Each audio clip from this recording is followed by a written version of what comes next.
Ah, day 5. Here we are. We're almost done. I can't believe it. So you might be thinking, well, why did you wait till day 5 to talk about sleeping through the night? Isn't that what we all want? Well, for one, no. I think when I'm talking about sleeping through the night, I'm talking about independent sleep. It goes along with sleep training. That's not for everybody, and that's fine. But if it is for you, then we have made it. So get excited. And then also I wait to day 5 because all that other stuff that we're talking about is so important. That's all the foundational stuff. You need all that stuff before you start working on independent sleep. You need your child to be set up for success before you start trying some of these tactics to get to help them learn how to sleep independently. So that's why we waited till day 5. So what is independent sleep? That's like a pop quiz, because we did talk about this on day 1 when we talked about the sleep cycles and the partial awakening and how everybody wakes up throughout the night. But if you're an independent sleeper, you're able to put yourself to sleep without the help of somebody else.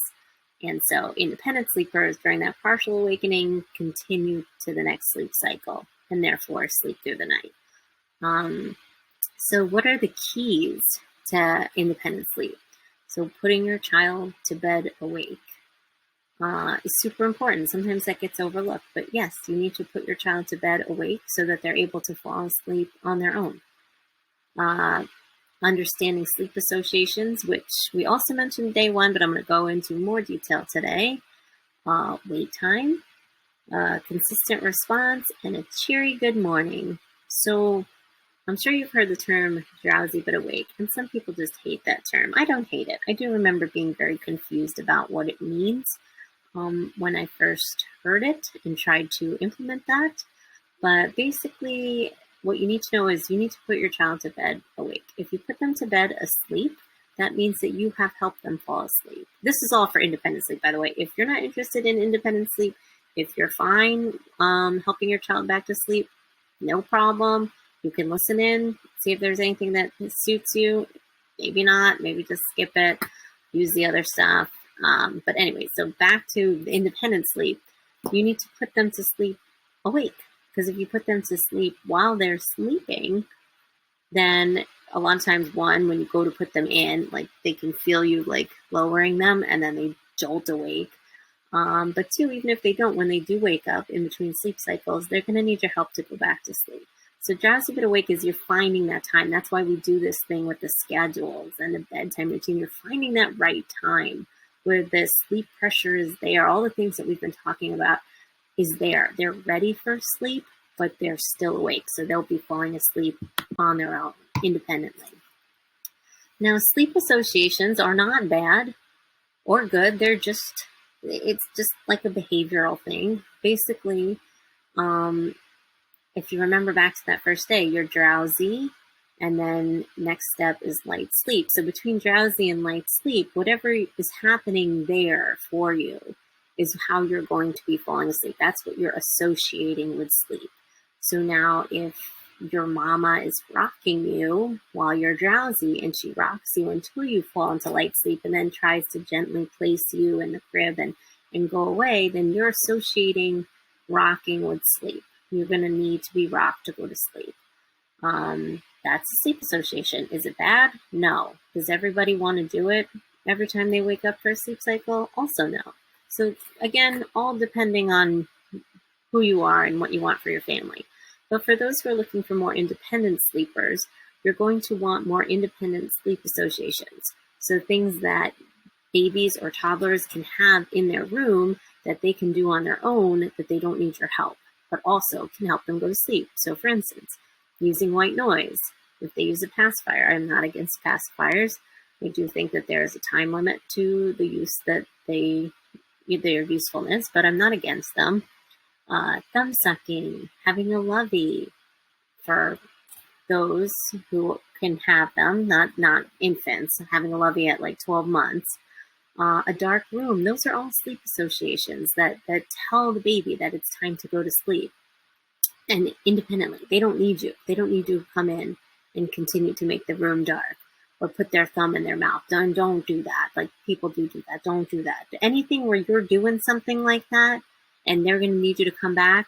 If you're looking for an independent sleeper, not, right? And then here's some sleep associations that kids form, but that require an adult. So they're going to require somebody to come back and help them get back to sleep. If you feed them to sleep, rocking them, back rubbing, twirling their hair, co-sleeping, even something like singing to sleep, where they want to hear you singing, and then when they have that partial arousal, you're not still there 45 minutes later singing, and so they wake up like, what's going on here?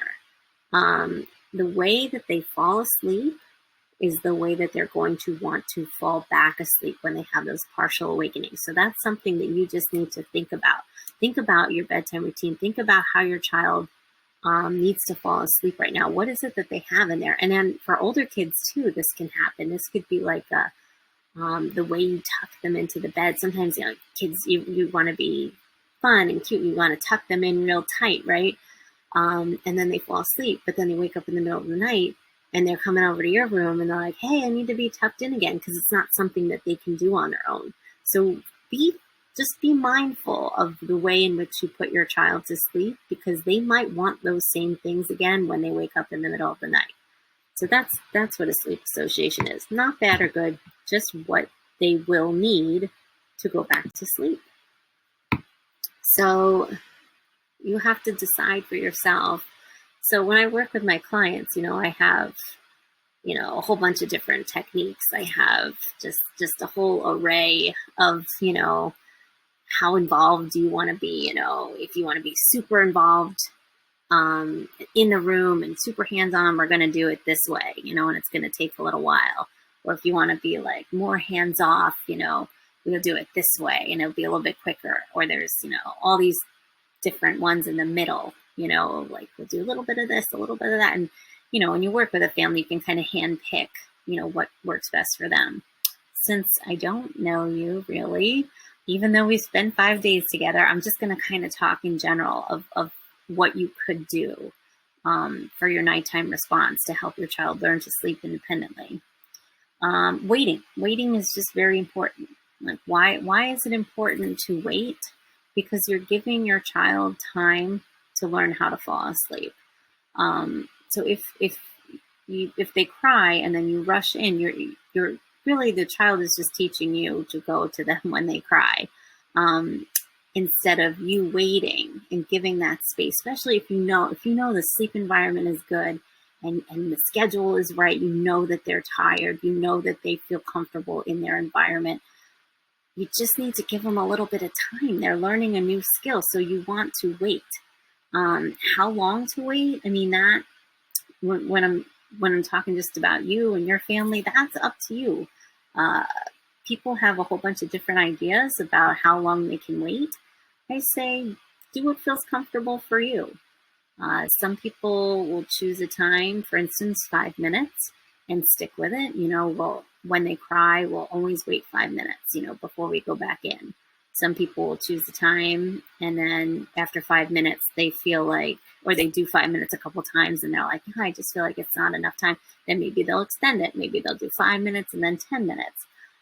You want to pick something though and stick with it. If you want to pick 5 minutes, stick with 5 minutes. If you want to pick what I would call like extending intervals, okay, we'll do 5 minutes, then 10 minutes, then 15 minutes, then do that for every time. Like consistency is your number one here. That's why it's hard, to discuss a plan that you're going to come up with, because you need to like fill in the blanks here, but you just got to be consistent with what you fill in.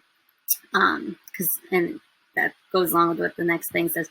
Use consistent response and why, because consistency is the whole thing. Your child is going to learn what to expect from you. And honestly, it's very comforting for kids to know what to expect from their caregiver.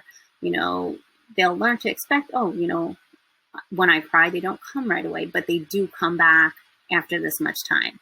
And when they do come back, they do this. That's part of the consistent response. So maybe you choose to wait 5 minutes, and then you go in, you have to decide what is it that you're going to do when you respond to your child. Are you going to be very involved? or you're going to be more hands off? Are you just going to come in and say, you know, a night-night phrase, or are you going to go in and do a little bit of patting and shushing, but then leave quickly? Again, like there's all different programs, but you have to, you know, figure out what works for you. Go in there, see what your child wants. I wouldn't stay in there very long. I mean, I wouldn't recommend staying in there, honestly, for more than a minute. A lot of times when you go in and check on them, you're there to let them know that you are still around and you're supporting them through this, but not necessarily, the goal isn't always necessarily to calm them fully down and then leave.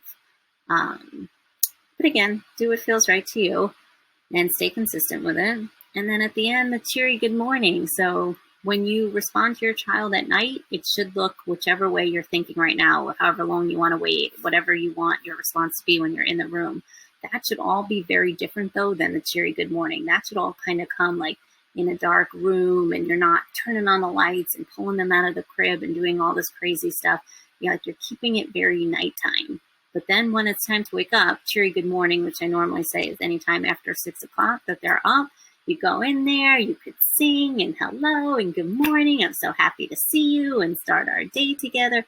Lights are on, so they know like, okay, this is different than when they check on me at night. Now it's time to get up. Before it was time to sleep. So they start to learn the difference between time to sleep and time to be awake. And then older kids have, you know, certainly different issues, you know, keeping them in their bed or in their room. I believe that keeping them in that crib, if you can safely keep them in the crib, you know, until they're like 3, is preferable, because then you don't have to worry about if they're safe in the room. Can they get out of the room? Can they get into the house? Can they get out of the house? But definitely, you know, if they're safe. That's why I like sleep sacks. My girl, she's 2 and change, and she's still in a sleep sack. It keeps her in the crib. She can't climb. There's other ways to keep them in the crib too, if you're worried about climbing. But yeah, if they are out and they're in a bed, then you definitely need to think about what your plan is going to be as far as how to keep them in the room. You know, some people use gates. Some people use something called a door monkey. Some people leave the door open, but then bring the child back to the room. Every time they come out, you just kind of wait outside the door and then bring them back to their room with very little interaction. They have to learn how to stay in their room. It's for safety purposes. And with older kids, you can practice in the daytime. If they're having a hard time staying in the room, you can practice during the day. This is how you stay in the room. You could put a piece of tape on the floor. Let's practice. Let's practice going in the room, out of the room. You know, let's get the stuffed animals. Show me how your stuffed animals stay in their room at night, you know. Practice. It really helps to do it in the daytime. Then they're kind of used to it. Or even you can tell them, you know, at night, this is what I'm going to do. If you come out of your room, I'm just going to bring you back, and we're not going to talk. I'm just going to bring you back in and then leave. You know, and tell them what to expect. Have a family meeting. That's a great way to also tell them what your expectations are. Tell them why sleep is important. Tell them why you need sleep too. You need sleep. They need sleep. And here's how you're going to do it. And make it a big deal. And that for toddlers, if you make a big deal about a family meeting, you have a poster, then they're kind of start buying into it. Rewards, you know, I kind of leave rewards as like a backup plan. Like if it doesn't work after the family meeting and the daytime practice, but I understand, you know, kids are all different, and some kids work really well for rewards. So sure, you know, you can set up a rewards chart or sticker or something where they can earn to stay in the room. That's so dependent upon like what your parenting style is. That works for some people, doesn't work for some people. Like I'm saying, take it or leave it. It's hard to address everybody. And then that's about it. I know that was a quick way to try to talk all about sleeping through the night. But we have made it to our bonus day. Woo woo! Tomorrow we get to celebrate all that we've done. So I look forward to that. Day 6, extra day.